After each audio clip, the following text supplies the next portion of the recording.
عزیزای دلم اومدیم به خانه لاری ها همینطور که مشاهده میکنید و اینجا قسمت قهوه یزدی هستش و من واقعا دوست دارم قهوه یزدی رو امتحان کنم. تو نمایشگاه گردشگری من این کار کردم، فوق العاده بود طعمش. بازم میخوام برم امتحان کنم. همراه من باشین، دوست دارم. بیاییم قهوه یزدی بخوریم.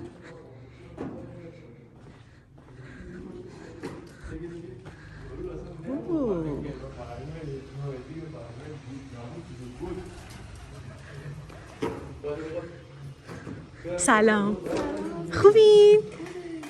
مرسی. یه قهوه یزدی خوشمزه به من میدی؟ متشکرم. مرسی. سلامت باشین. به به.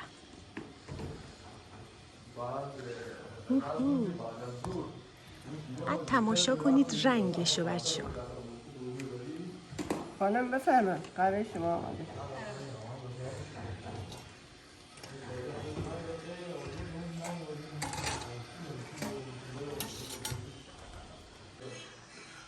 گفتم قبل از اینکه بریم قهوه یزدی بخوریم اتاق زیر بادگیر رو هم ببینیم. به به، اصلا شما نگاه کنید به این اتاق، چه خاصه. حالا بریم قهوه یزدیمونو بخوریم.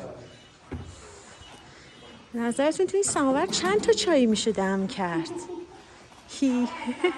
میگم چند تا چای میشه دم کرد؟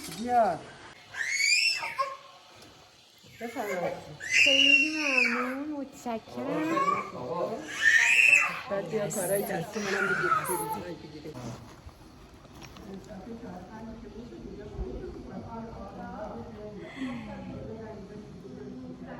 Coffee. Sweet and delicious. بعد ما بیام. حتما. Next, that way.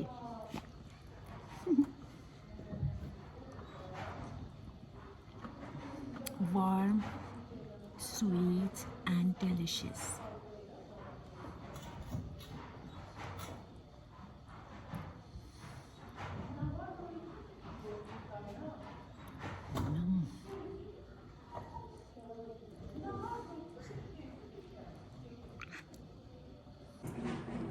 همه چی داریم، دست بند، پا بند، کیسه، به به. آویز. این خانومی که برای ما قهوه خوشمزه ریخت، ببینین چی داره میبافه. اسمش چیه؟ این گلیم آویز. گلیم آویز. بله، آویز داریم. سفارش هم میگیرم هر که خواست. بله، گلیم بافیه دوستان. کار سفارشی هم قبول میکنن در خانه لاری های زیبای یزد. به به.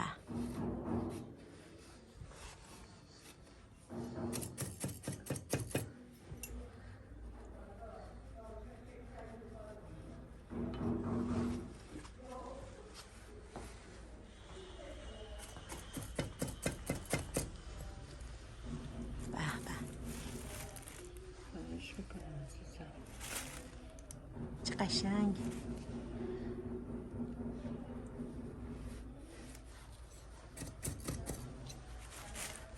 آموزش هم میدین؟ بله، 5 نمونه گلیم آموزش میدم، گپه آموزش میدم، دیگه پته توزی، گپه بافی، کار بافی. بله. و تابلو فرش. عالی. دوستان شماره این خانومو من توی پست میذارم، حتما ببینید. آدرسشونم میذارم. خانه لاری ها رو دوست داشتین؟ ببینید چی گرفتم، چقدر خوشگله. بریم سراغ یه جای قشنگ دیگه. این هنر دست همون خانومی بود که نشونتون دادم. خیلی کاراش قشنگه، حتما بهش سر بزنیم. مرسی از بازدیدتون. بریم سراغ برنامه بعدی. مرسی که تماشا کردین.